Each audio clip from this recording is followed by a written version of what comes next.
just thinking, I was reading something really nice. There's a lot of nice yoga sacred texts that we study regularly. One I'm sure you all know about is the Bhagavad Gita. There are also the Upanishads and different things like that.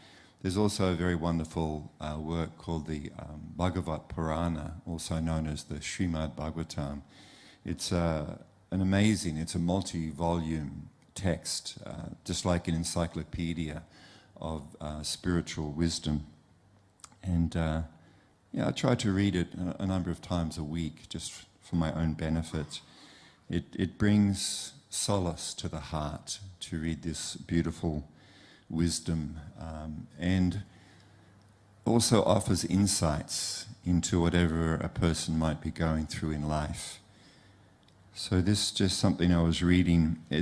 I'm reading from the Srimad Bhagavatam was written in Sanskrit language. It was written down 5,000 years ago by a great sage called Srila Vyasadeva, also known as Vedic, because he wrote down all of the primary Vedic or yogic scriptures.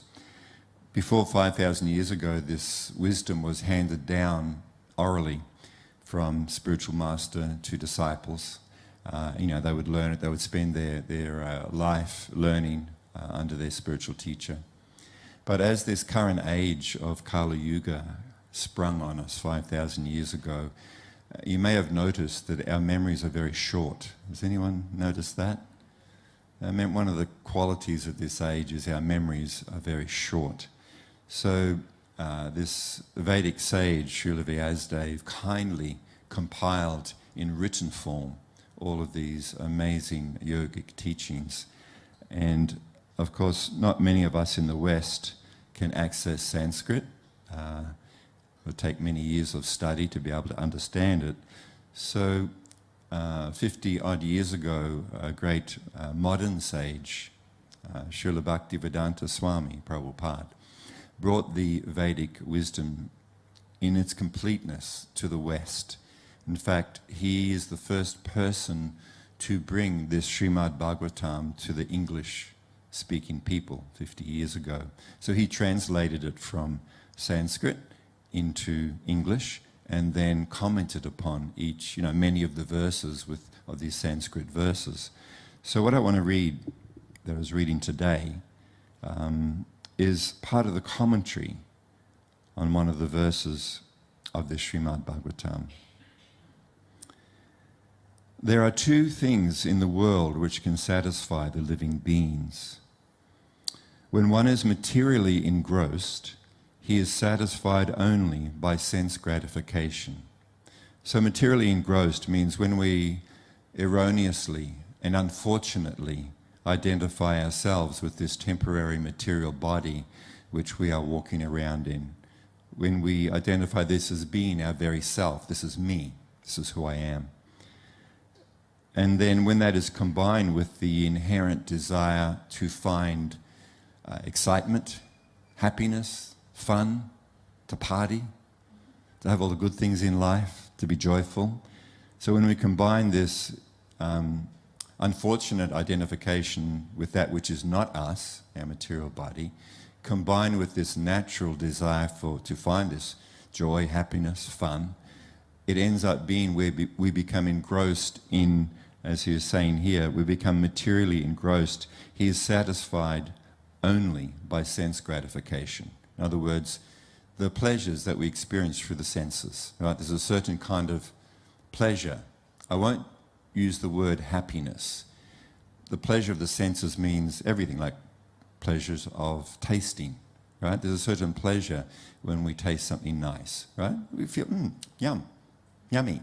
I'll have some more of that. Or we taste something else and we go, yucky, I'll have less of that. Right? So we kind of gravitate towards the yummy. So, our whole life is kind of set up like that. We have a tendency to gravitate to the yummy. So the yummy is not just of the, the taste experience, but also looking at beautiful things, right? Hearing certain sounds which are attractive to us, the sense of touch, touching nice things, Sense of touch also includes sexual experience. This is the sense of touch. So when one is materially engrossed, meaning identifying oneself as their body, then one feels they will become satisfied by experiencing the gratification or pleasures of the senses. And just, we talk about this regularly, but we'll just touch on it briefly. This experience of pleasure does not necessarily, and in fact most of the time, does not bring happiness. There is a difference between material pleasure and happiness. They are not the same thing. They are not synonymous. One can have full access to full and unlimited material pleasures, and the person can be depressed and suicidal. And we see this in people who have full access to whatever they want, the rich and famous, maybe not famous, just, fairly well off. And basically most of us in the Western world, we are rich, if not famous, because we can pretty much access mostly anything and everything we want, right? Every one of us could head out now and get 2 or 3 ice creams if we want, different flavors, right? We can go out and get a meal without too much, gee, can I afford it? Of course there are times when it's like that, of course. But we have pretty much access to whatever we want. But we can also understand from our own experience, how actually satisfied am I? Do I walk out of that ice cream cold rock, shop and having filled up as much as I can, filled up to the neck in various kinds of ice cream?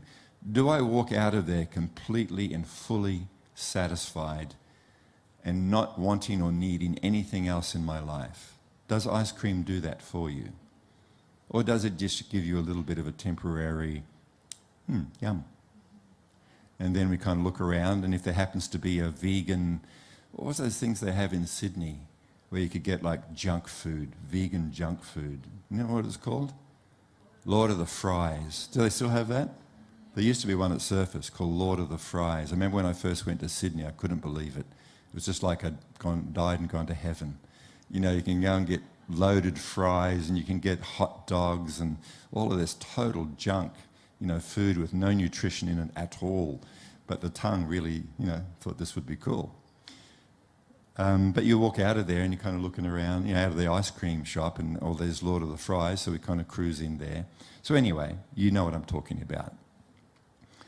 So then Bhaktivedanta Swami goes on to say, but when one is liberated from the conditions of the material modes, he is satisfied only by rendering loving service for the satisfaction of the Supreme.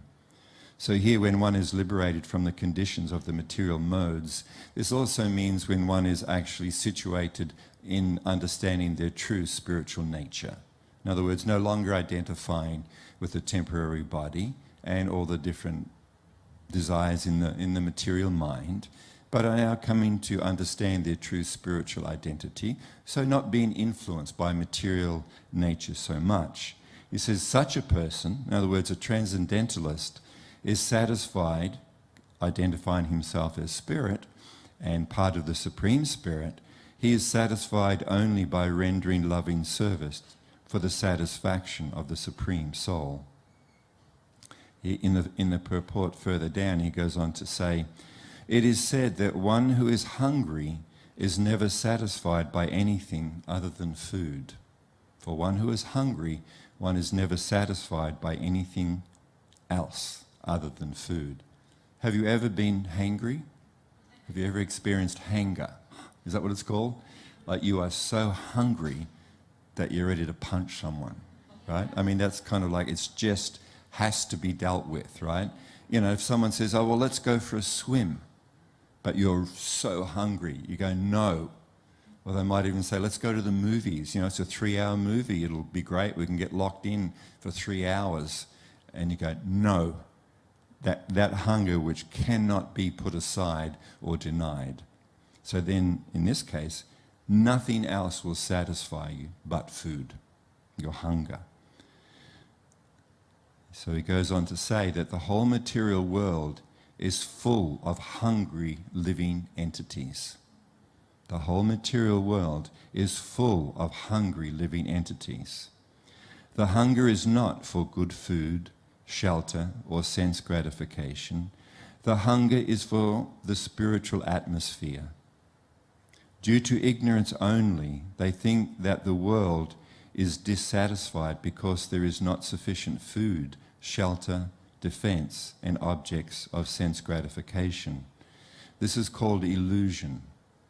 When the living being is hungry for spiritual satisfaction, he is misrepresented by material hunger. So our spiritual hunger is there, obviously, when it is not satisfied.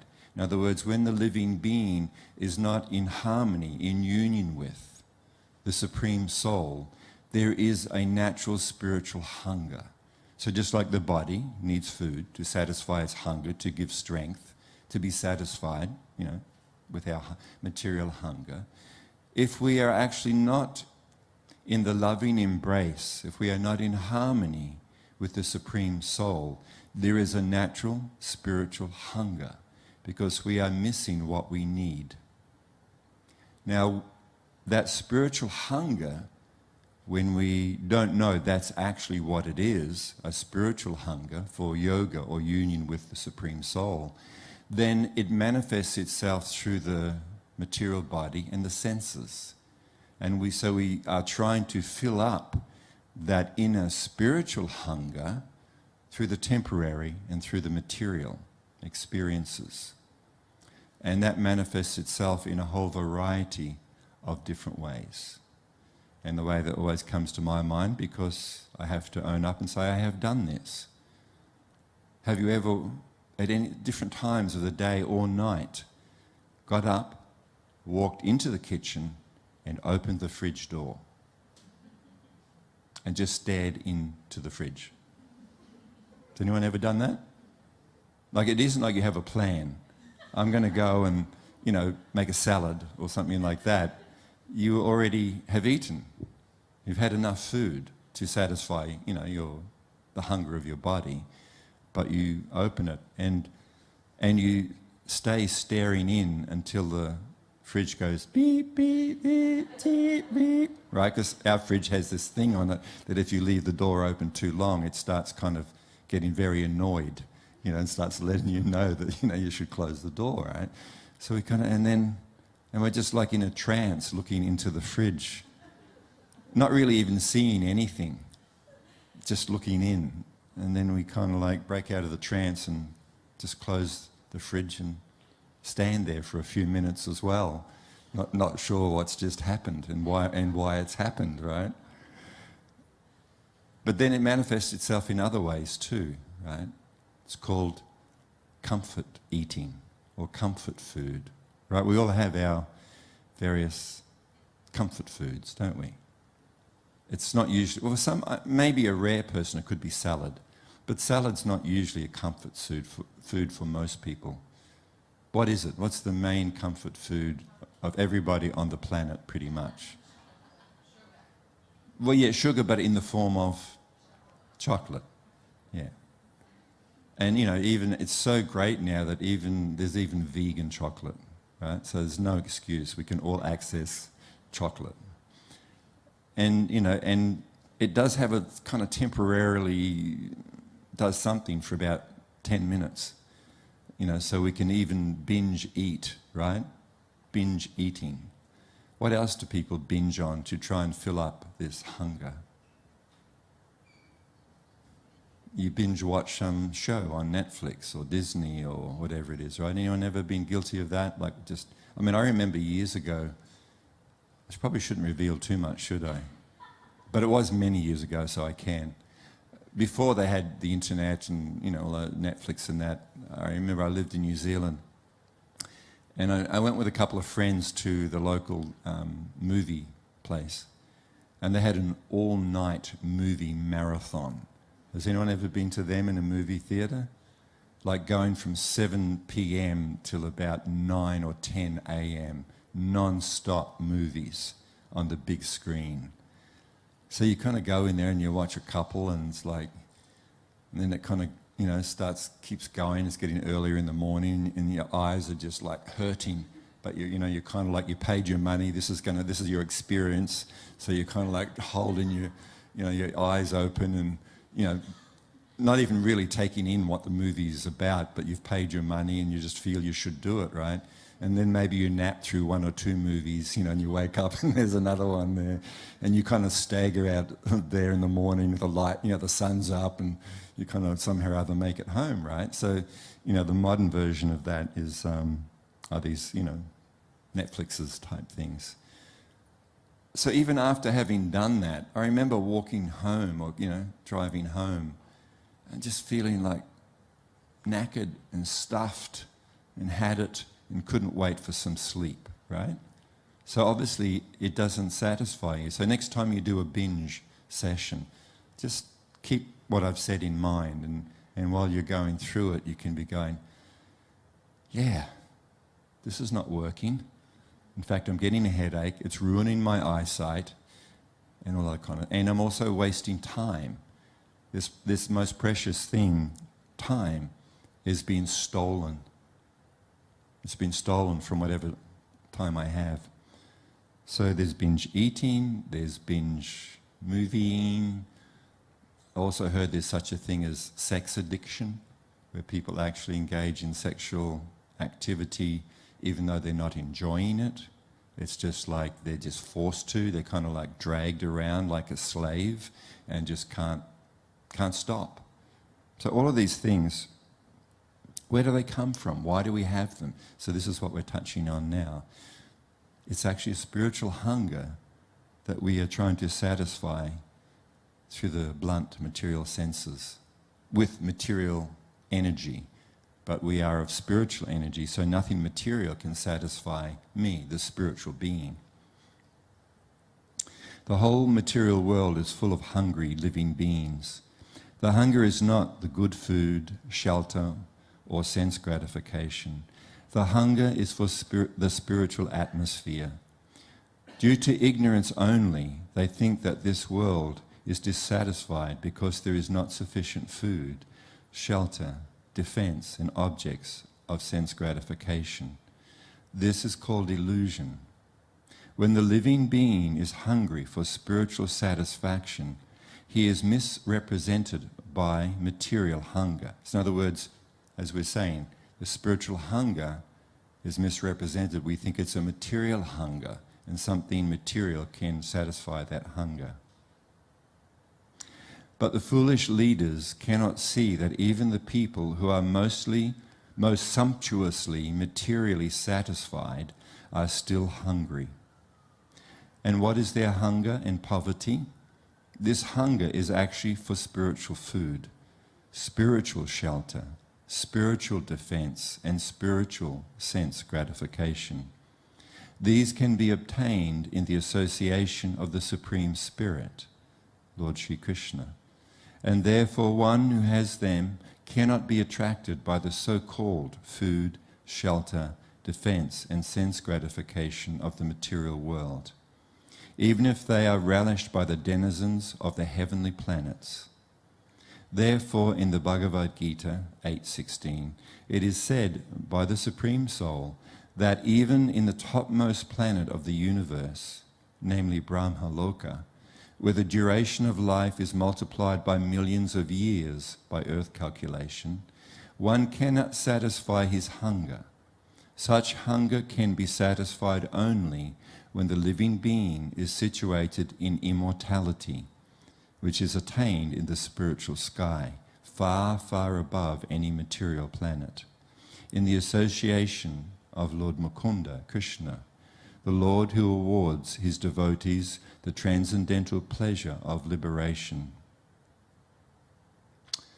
So this is actually, when we are attacked by these unlimited hungers that every day assail us. Every day we're looking here and looking there. We're looking in this person, in that person, in this different experience, in this object to actually satisfy my hunger. Basically, we are starving and we're walking around the world looking for some kind of nourishment, some kind of shelter. So here, the sages are actually pointing out very clearly where this is coming from. This is coming from you, the soul. And you, the soul, need spiritual nourishment, spiritual satisfaction, spiritual pleasure, spiritual joy, spiritual happiness. So what is that spiritual atmosphere, that spiritual experience? It is called yoga. The word yoga means the linking up, the union, the connection, the relationship between the individual Atma, ourselves, and the Param Atma, or the Supreme Soul, the Supreme Personality, God, in other words. So the whole yoga process is the process of reuniting, relinking up in our natural, eternal, loving relationship with that supreme friend, that supreme soul. So how do we do that? What's the practical? Do I need to go and live in the jungles or something, in a cave? No, we're very fortunate. In this current age of trouble and chaos and problems, the means, the process by which we can achieve that yoga, that union, that satisfy our spiritual hunger is called Harinama Sankirtan. So actually in these transcendental sounds, if we actually embrace these transcendental sounds, these names of the Supreme, then we will gradually become satisfied. It may begin with a peacefulness, the beginning of experiencing this spiritual union or connection can manifest itself as peacefulness, becoming more peaceful than I have been normally in my life. Just feeling the beginning is called Santa Rasa, or this taste of some kind of inner spiritual peace that is there despite the obstacles and problems of life. We just have this experience. But this grows and grows if we engage in a daily sadhana, spiritual practice, to the point where a person actually is fully satisfied within themselves due to realization of their true nature and their relationship with the Supreme. And to really experience this, like, unless you're doing, a special fast for some health reason, how often do you eat food? Daily? Mostly daily? Some people do intermittent fasting where they fast, 1 day or 2 days a week. But that's called a fast. It's called an austerity. It's difficult, right? We're doing this to get healthy, right? Which is good. But generally, we eat every day. And how many times a day do we eat? Anyone? Come on, be honest. How many times? I mean, everything. I mean, I'm not just talking about a main meal. I'm talking about a chewy, a licky, a sucky, a drinky, right? If you kind of add it up like that, anytime you're chewing on something, sucking on something, licking something, drinking something, how many times a day do you engage in one of those activities? 10? 10 would be pretty good. 5? So, what I'm talking about is, of course, we need a cuppa. Can you make me a cuppa? No, that's a drinky. Or, or you get a fizzy poppy thingy, right? Or a juice, or a water, not just water, but water with lemon in it, right? You've got to have a little bit of a hit there, And then, of course, there's like chewing gum and pastries and all kind of things. Okay, so why do we eat, drink, suck, lick that many times a day?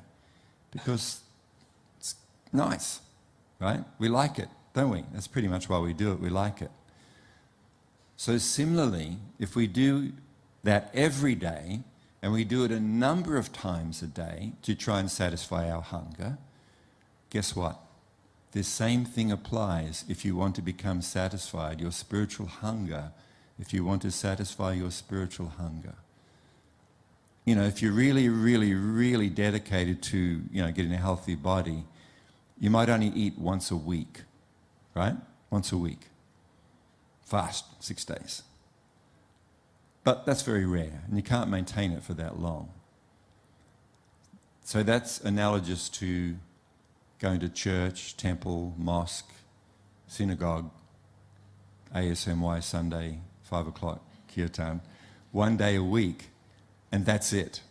Now, of course, it is better. You won't die of starvation like the guy who's, you know, eating 1 day a week. Well, it'll be enough to keep him going. He won't just die of starvation.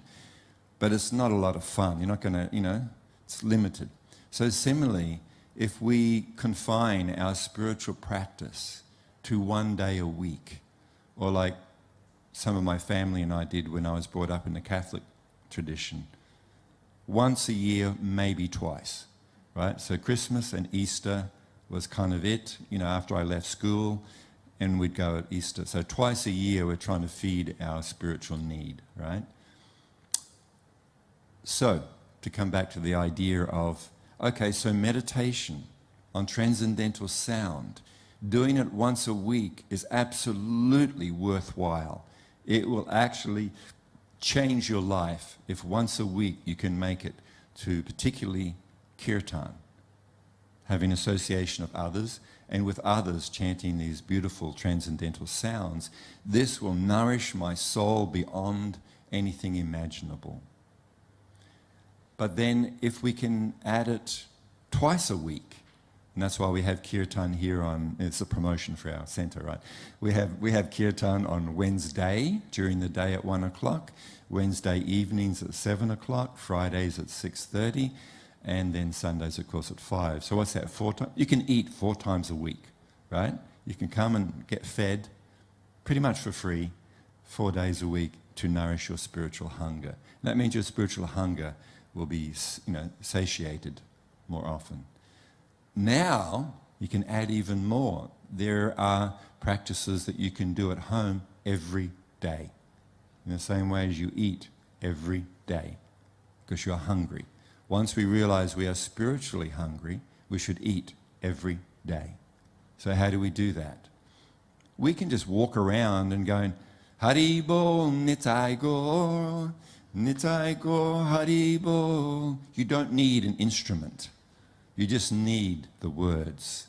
And you can literally be just singing as you go. Now, if you have, you know, kirtan on your phone or your device, you can hit that on and you can be singing along, you can be listening. So that way you're getting fed spiritually every single day, and not just at a special sacred time. You can have that on all day. You can be listening to kirtan all day, every day, and this will nourish and satisfy your spiritual hunger.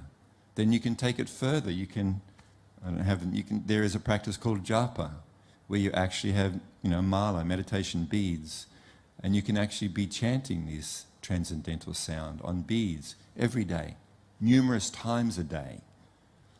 So you're getting the picture?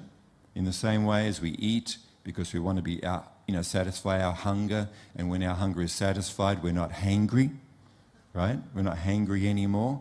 Similarly, when we are satisfied our spiritual hunger, we become more tolerant, more peaceful, more loving, more caring. In the same way that the person who is starving materially, right? If we are spiritually starving, we also have and start treating people because of this spiritual hunger. But we don't need to remain hungry or starving. It's very, very simple. So if you don't know or haven't learnt the other forms of meditation, then you can do so. We're offering different, meditation courses. And also we have a regular thing through the week called Deep Peace Meditation. For instance, every Wednesday at 10:15, I run a 45-minute meditation session here where we do japa meditation, we do Guranga breathing meditation, we do kirtan, we do yoga nidra, all of these different meditations that you can practice and learn. And our friend Wayne has it on Monday nights, and then throughout the week there are also other Deep Peace meditation sessions where you can come and become spiritually nourished. So the message is, this is actually at the root cause of our hunger that's not satisfied through material experiences, to understand it is a spiritual hunger, and do what we need to do to become nourished spiritually. Thank you very much.